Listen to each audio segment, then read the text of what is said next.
ప్రభు నామానికే మహిమ కలుగును గాక. కూడి వచ్చిన మీ అందరికీ, కర్మల ఆత్మీయ సహవాస సంఘ విశ్వాసులందరికీ మన ప్రభువును ఆయన ప్రియ కుమారుడునైన యేసుక్రీస్తు వారి శ్రేష్ఠ నామలో శుభములు మరియు అందరికీ వందనాలు. పరమగీతము 2వ అధ్యాయాన్ని మనం ధ్యానం చేసుకుంటాం. పరమగీతము 2వ అధ్యాయం 15వ వచనాన్ని మనం ధ్యానం చేసుకుంటాం. 15వ వచనం ఒకసారి చదువుతాను. మన ద్రాక్ష తోటలో పూత పట్టి ఉన్నవి, ద్రాక్ష తోటలను చెరుపు నక్కలను పట్టుకున్నది, సహాయం చేసి గుంట నక్కలను పట్టుకున్నది.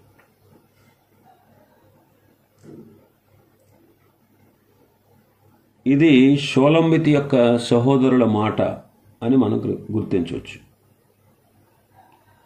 వీరు ద్రాక్ష తోటకు ఏలికలు. క్రొత్త నిబంధన ప్రకారం వీరు శాస్త్రులు పరిసయ్యులకు సాదృశ్యం. దేవుని ద్రాక్ష తోట అయిన ఇశ్రాయేలులను వీరు స్వాధీనం చేసుకున్నారు. ద్రాక్ష తోటలు, దేవుని ద్రాక్ష తోటలను కాసే బాధ్యత వాళ్ళు తీసుకున్నారు, శాస్త్రులు పరిసయ్యులు. కానీ వీరే ద్రాక్ష తోటను చెరుపు నక్కలుగా తయారయ్యారు, గుంట నక్కలుగా. ద్రాక్ష తోట యజమాని ప్రభువే, ఆయన్నే సిలువేశారు వాళ్ళు. తోటను కాయవలసిన వారే తోటను చెడగొట్టేటువంటి గుంట నక్కలుగా ఉన్నారు. నక్కలను పట్టుకోవలసిన వేళ్లే తోటను చెడగొట్టేటువంటి గుంట నక్కలయ్యారు. ఇటువంటి వారు ప్రభువైన యేసుక్రీస్తు వారి కాలంలో, అంటే ఈ లోకాన్ని ఆయన దర్శించినప్పుడు వాళ్ళు యెరూషలేములో ఉన్నారు. వారిని గూర్చి ప్రభు అనేక సందర్భాల్లో స్పష్టంగా చెప్పారు.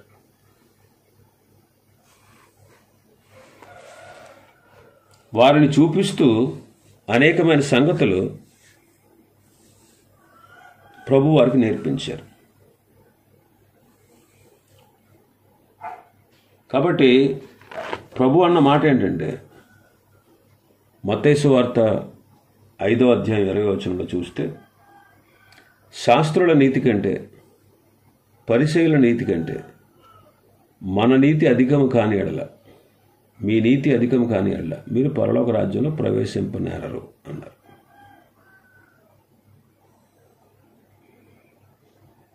శాస్త్రుల నీతి కంటే పరిసయ్యుల నీతి కంటే మీ నీతి అధికం కాకపోతే అంటారు. శాస్త్రుల పరిసయ్యుల నీతి మతానికి సంబంధించింది, మన నీతి మార్గానికి సంబంధించింది. శాస్త్రులు పరిసయ్యుల నీతి బాహ్యమైనది, మన నీతి అంతరంగానికి సంబంధించింది. ప్రభు మత్తయి సువార్త 5వ అధ్యాయంలో చెప్పారు. మత్తయి సువార్త 5వ అధ్యాయంలో ధర్మశాస్త్రాన్ని గూర్చి చెబుతూ 21వ వచనంలో అంటారు, నరహత్య చేయవద్దు, నరహత్య చేయవాడు విమర్శకు లోనగునని పూర్వీకులతో చెప్పబడిన మాట మీరు విన్నారు కదా. నేను మీతో చెప్పినదేమనగా, తన సహోదరుని మీద కోపపడు ప్రతివాడు విమర్శకు లోనగును, తన సహోదరుని చూచి వ్యర్థుడా అని చెప్పువాడు మహాసభకు లోనగును, ద్రోహి అని చెప్పువాడు నరకాగ్నికి లోనగు. ఇప్పుడు ఒక ప్రశ్న ఏంటంటే, ఇక్కడ ప్రభు చెప్పినటువంటి విషయం ఏంటంటే, నరహత్య చేయొద్దు అని ధర్మశాస్త్రం చెప్తుంది. శాస్త్రులు పరిశీలన అంటారు, మేము నరహత్య చేయట్లేదు, హో అది మా నీతి అంటున్నారు. ఇక్కడ ప్రభు ఏం చెప్తున్నారు? సహోదరుని మీద కోపపడు ప్రతివాడు నరహత్య చేసినోడితో సమానం అన్నాడు. శాస్త్రుల పరిశీలేమో మేము నరహత్య చేయట్లేదు, అందుకే మేము నీతిమంతులం, అది మా నీతి అంటున్నారు వాళ్ళు. అయితే కోపపడకుండా బ్రతకడం అనేది నీతి అని దేవుడు చెప్తున్నాడు. ఇక్కడ ఒకసారి ఆలోచన చేయండి. నరహత్య చేయకుండా ఉండడం తేలిక, లేదా కోపం రాకుండా ఉండడం తేలిక? నరహత్య చేయకుండా ఉండడం తేలిక, కోపపడడం తేలికేం కాదు. చూడండి, మన జీవితాల్లో ఎక్కువగా ఈ కోపాన్ని ప్రదర్శిస్తూ ఉంటాం. అసలు కోపానికి, నరహత్యకు కారణం ఏంటో తెలుసా? కోపం. కోపం ద్వేషంగా, ద్వేషం పగగా, పగ ప్రతీకారంగా మారి నరహత్యకు దారితీసింది. వాళ్ళేమంటున్నారు? నరహత్య చేయట్లేదు కాబట్టి మేము నీతిమంతులు ఉన్నారు. కానీ ప్రభు ఏం చెప్తున్నారు? అసలు కోపమే లేకుండా ఉండడం అది గొప్పది అంటున్నారు. అదే ప్రభు చెప్పింది. శాస్త్రుల నీతి కంటే, పరిసయ్యుల నీతి కంటే మన నీతి అధికం కాకపోతే మనం పరలోక రాజ్యంలో ప్రవేశించలేము. కాబట్టి నరహత్య చేయకుండా ఉండడం తేలికే, కానీ కోపం రాకుండా ఉండడం చాలా కష్టం. కాబట్టి ఆ విషయంలో మనం జాగ్రత్త వహించాలి. ఇంకా 5వ అధ్యాయం 27వ వచనంలో ఇంకొక మాట చెప్తారు ప్రభు. వ్యభిచారం చేయవద్దని చెప్పబడిన మాట మీరు విన్నారు కదా. నేను మీతో చెప్పినదేమనగా, ఒక స్త్రీని మోహపు చూపుతో చూచు ప్రతివాడు అప్పుడే తన హృదయమందు ఆమెతో వ్యభిచారము చేసినవాడు. శాస్త్రులు, పరిసయ్యులు అంటున్నారు, మేము వ్యభిచారము చేయట్లేదు, అది మా నీతి అంటున్నారు. ప్రభు అంటున్నారు, అసలు మోహపు చూపు లేకుండా బ్రతకడం నీతి అంటున్నారు. మరి ఏది తేలిక చెప్పండి? ఏది తేలిక? వ్యభిచారం చేయకుండా ఉండడం తేలిక, లేకపోతే మోహపు చూపు రాకుండా ఉండడం తేలిక?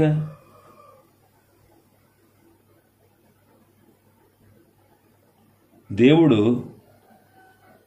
మన అంతరంగంలో ఆయన నీతిని, ఆయన పరిశుద్ధతను, ఆయన సత్యాన్ని కోరుతున్నాడు.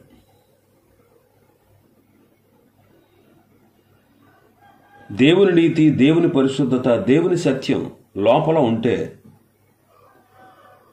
రెండవది కూడా సాధ్యమవుతుంది. ఇంకా మత్తయి సువార్త 5:33 ప్రకారం మనం చదివితే, నీవు అప్రమాణం చేయొద్దు, నీ ప్రమాణాలు ప్రభుకు చెల్లించాలని పూర్వీకులతో చెప్పబడిన మాట మీరు విన్నారు కదా. నేను మీతో చెప్పినది ఏమనగా, ఎంత మాత్రం ఒట్టు పెట్టుకోవద్దు.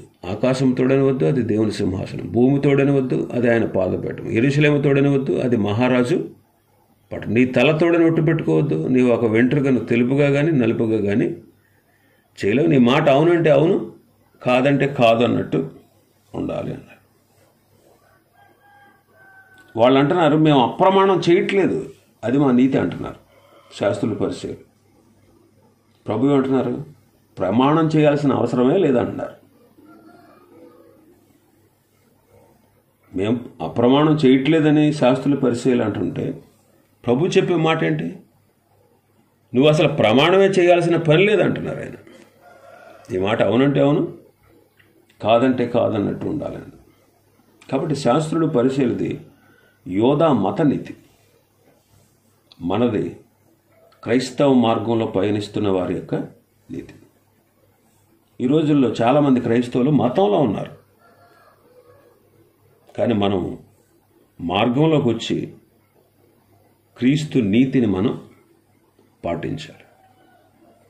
మరి శాస్త్రులు, పరిసయ్యుల్లో ఉండేదేంటి? మతం, యోధా మత నీతి అన్నమాట. యోధా మత నీతి. మతం బయట పనిచేస్తుంది, మార్గం మన లోపల పనిచేస్తుంది. క్రైస్తవ్యం అంటే బాహ్య ఆచారాలు కాదు, అంతరంగమందు పరిశుద్ధత. అంతరంగమందు పరిశుద్ధత, మారు మనసు అన్నమాట. మారు మనసు. శాస్త్రుల నీతి కంటే, పరిసయ్యుల నీతి కంటే మన నీతి అధికం అవ్వాలి. అంటే అంతరంగంలో మార్పు మనకు కలగాలి. శాస్త్రులు పరిచయంలో ఉండేది వేషధారణ. శాస్త్రులు పరిచయంలో ఉండేది వేషధారణ. మత్తయి సువార్త 23వ అధ్యాయం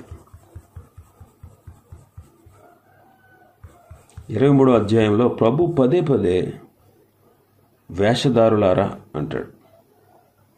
13వ వచనం చదివితే అయ్యో వేషధారులైన శాస్త్రులారా పరిచయులారా. 15వ వచనం అయ్యో వేషధారులైన శాస్త్రులారా పరిచయులారా. 23వ వచనంలో అయ్యో వేషధారులైన శాస్త్రులారా పరిచయులారా.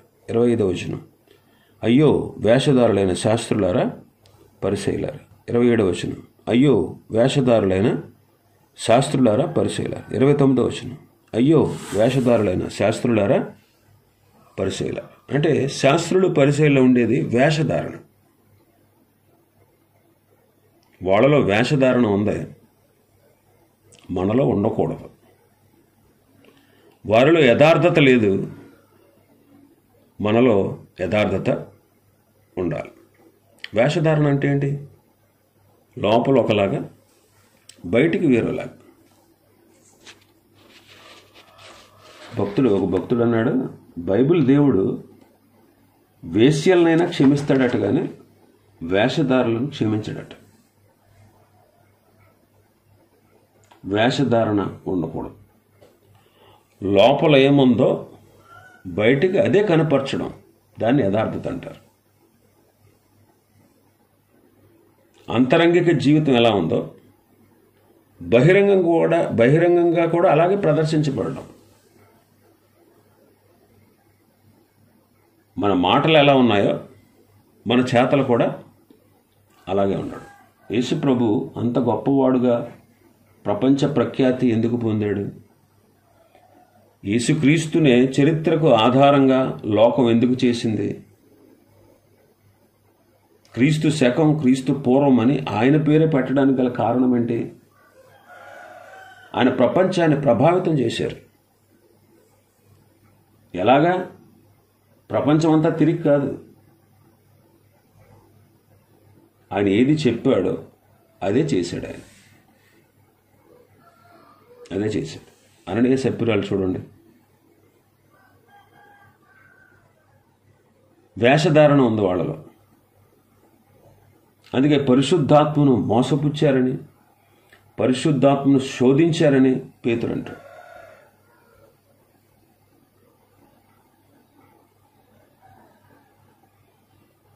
కాబట్టి లేని పరిశుద్ధతను, లేని ఆత్మీయతను, లేని భక్తిని మనం కనుపరిచి ఇతరులను మోసం చేస్తున్నాం అనుకుంటాం. కొంతమందికి పరిశుద్ధత ఉండదు కానీ పరిశుద్ధులు అన్నట్టుగా ఉంటారు. ఆత్మీయత ఉండదు కొంతమందికి, మేము ఆత్మీయులు అన్నట్టుగా మాట్లాడతారు. భక్తి ఉండదు కానీ భక్తిగా ఉన్నాం అన్నట్టుగా క్రియల్లో కనుపరుస్తూ ఉంటారు. వాళ్ళలో వేషధారణ ఉంది శాస్త్రుల పరిచయంలో. మనలో వేషధారణ ఉండకూడదు. వాళ్ళలో యథార్థత లేదు, మనలో యథార్థత ఉండాలి. లోకాసు వార్త 18వ అధ్యాయం,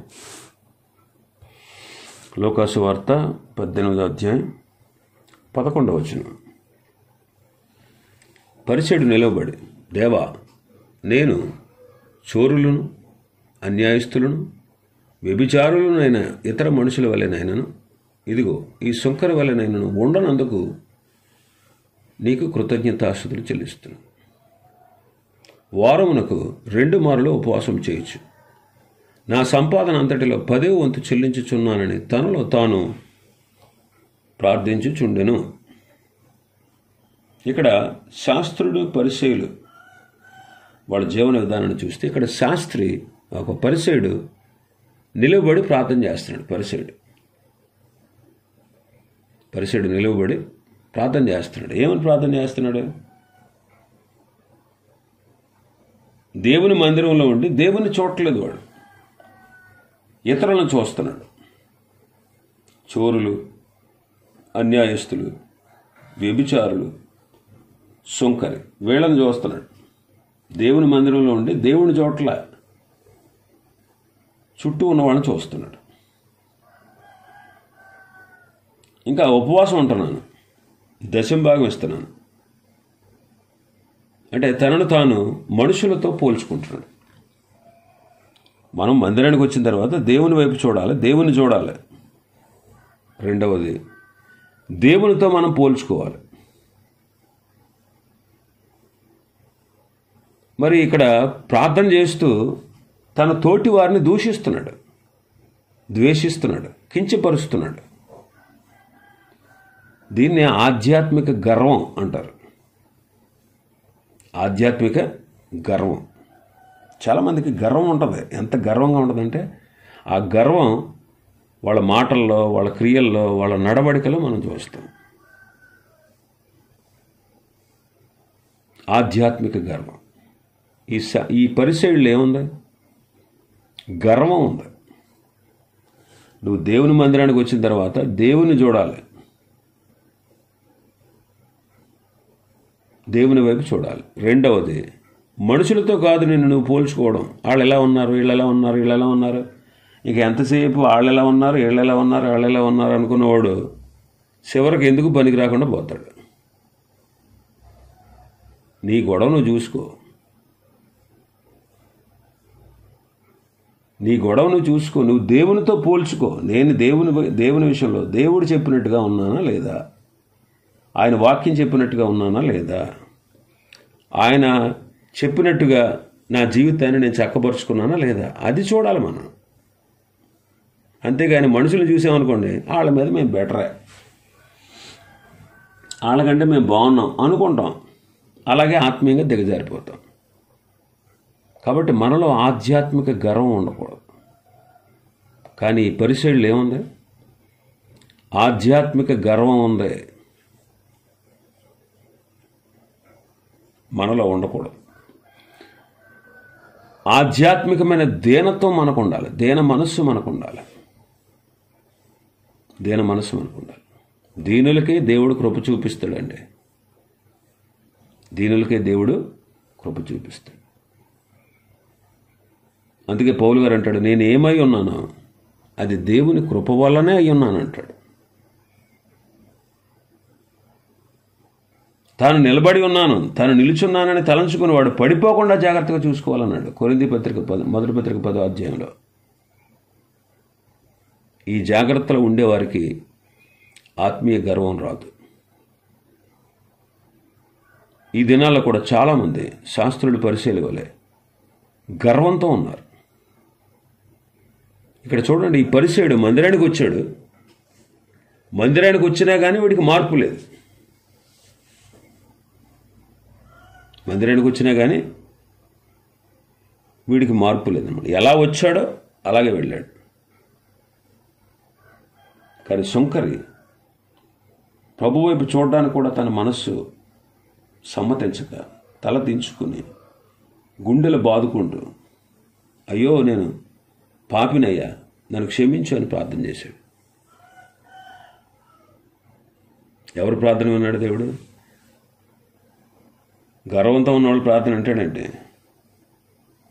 వినడా? దీనుల ప్రార్థన ఆలకిస్తాడే.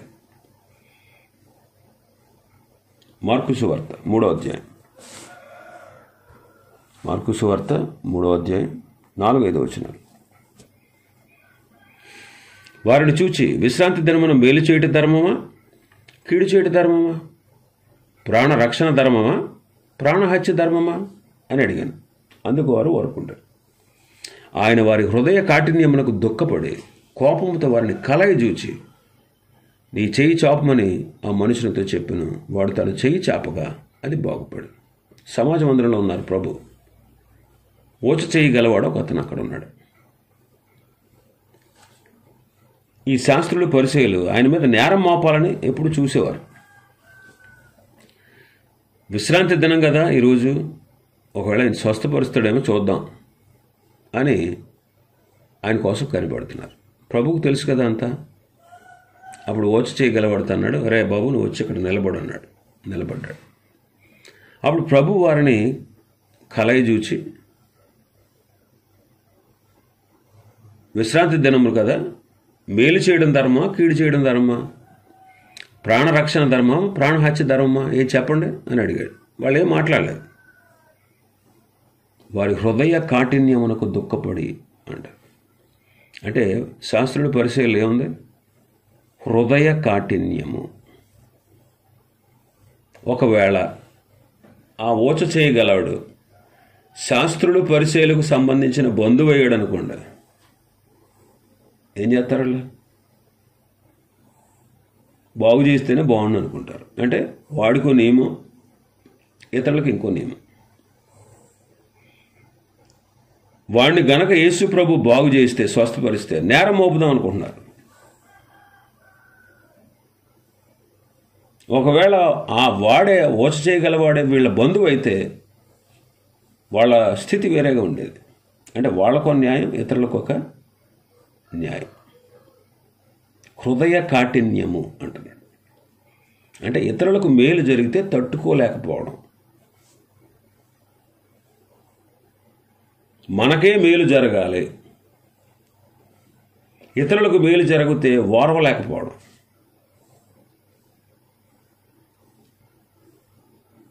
నీవు, నీ పిల్లలు, నీ పొలం, నీ ఇల్లు బాగుండాలి. ఇతరులు బాగుంటే వార్చలే. కొంతమంది ఉద్దేశం ఏంటంటే, నాకు మేలు జరగకపోయినా పర్లేదు, ఎదుటివాడికి మేలు జరగకూడదు. ఇది కొంతమంది నియమం, కొంతమంది ఆలోచన. అసూయ, మత్సరం, హృదయ కాఠిన్యం. వాళ్ళలో హృదయ కాఠిన్యం ఉంది. మనలో హృదయ కాఠిన్యం ఉండకూడదు. మత్తయి సువార్త 23వ అధ్యాయంలో చూస్తాం. మత్తయి సువార్త 23వ అధ్యాయం 25వ వచనాన్ని మనం చదివితే, 25, అయ్యో వేషధారులైన శాస్త్రుల పరిసరం, మీరు గిన్నెను పళ్ళెమును వెలపడ శుద్ధి చేదురు కానీ అవి లోపల దోపుతోనూ అజితేంద్రియత్వంతోనూ నిండి ఉన్నవి. శాస్త్రులు పరిశీలన నీతిలో అపవిత్రత ఉంది. అంటే లోపలంతా కూడా ఏముంది? దోపు, అజితేంద్రియత్వం, అంటే అపవిత్రత అన్నమాట. 27వ వచనం ప్రకారం, మత్తయి సువార్త 23:27 ప్రకారం, వారు సున్నం కొట్టిన సమాధులు, పైకి శృంగారంగా అలంకరించబడి ఉంటాయి, లోపలంతా కూడా కుళ్ళు, ఎముకలు, వాసన, పురుగులు వాటితో నిండి ఉంటాయి. అంటే వాళ్ళలో ఏముంది? పైకి నీట్గా ఉన్నారు కానీ లోపల అపవిత్రత ఉంది. అయితే శాస్త్రుల నీతి కంటే పరిశీలన నీతి కంటే మన నీతి అధికం అవ్వాలంటే అర్థం మనలో పవిత్రత ఉండాలి.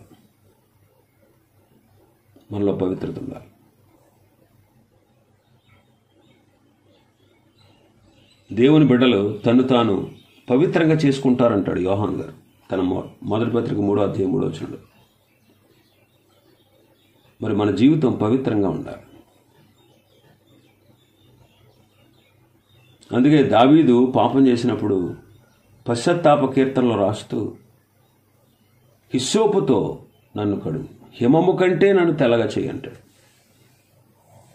హిమము కంటే నన్ను తెల్లగా చేయి. సెయింట్ అగస్టిన్ అనేటువంటి ఒక భక్తుడు చాలా వ్యభిచారిగా, అక్రమకారుడిగా వావి వరుసలో లేనటువంటి అపవిత్రతను కలిగి ఉండేవాడు. అంటే ఒక స్త్రీని చూస్తే ఇంకా వాడు చూసే చూపు పాపపు చూపు, మోహపు చూపు అనమాట. వాళ్ళు ఎవరైనా కానీ అలాంటి అపవిత్రమైన జీవితాన్ని జీవిస్తూ ఉండేవాడు. మారు మనసు పొందాడు. ఒకసారి తన తల్లి కన్నీటి ప్రవాహంలో నేను కొట్టుకొచ్చానంటాడు ఆయన తన సాక్ష్యంలో. తన తల్లి చేసిన కన్నీటి ప్రార్థన ప్రవాహం కొట్టుకుంటూ వచ్చి ప్రభు పాదాల దగ్గర పడ్డానంటాడు. మారు మనసు పొందిన తర్వాత తాను ఒకరోజు వీధిలో వెళ్తా ఉంటే తనకు పరిచయం అన్నటువంటి, తనతో లోగడ పాపం చేసినటువంటి ఒక అమ్మాయి పిలిచిందంట, హే అగస్టిన్ ఇలా రా అని. వెనక్కి తిరిగి చూసి వెళ్ళిపోయాడంట ఎదురుకి. మళ్ళీ పిలిచిందంట. మళ్ళీ పిలిచింది, రాలేదు, వెళ్ళిపోయాడు. అప్పుడు పక్కన ఉన్న వాళ్ళు అన్నారంట, వేరొక అమ్మాయిని ఎవరైనా చూసుకుని ఉంటాడులే, నిన్ను వదిలేసి ఉంటాడు అని చెప్పి ఎంత పిలిచినా రాలేదంట. చివరికి అన్నాడంట, ఒకప్పుడు అగస్టీన్ని కాదు నేను, ఇప్పుడు మార్పు చెందిన అగస్టీన్ అని చెప్పి.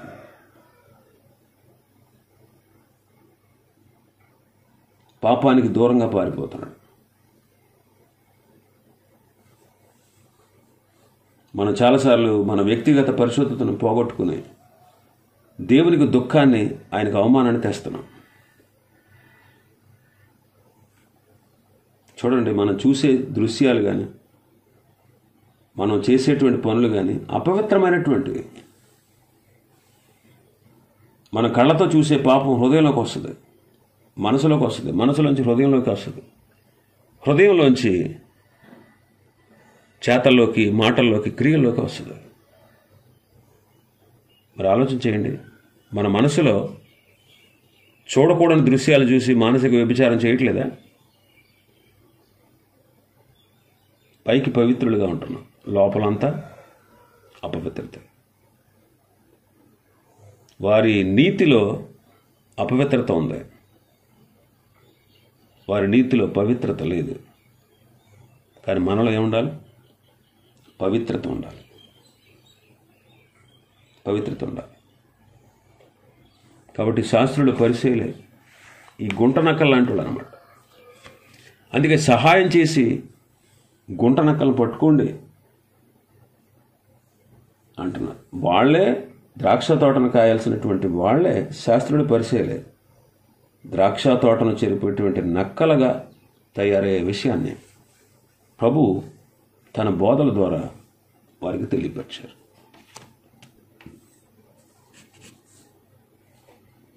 ఇంకా చాలా విషయాలు ఉన్నాయి. ప్రభు చిత్తమైతే మరికొన్ని విషయాలు మనం రేపటి దినం ధ్యానం చేసుకుందాం. దేవుడి వర్తమాన వాక్యాన్ని మన వెనుకిడిలో ఆశీర్వదించును గాక. ఆమేన్. ప్రార్థన చేసుకుందాం.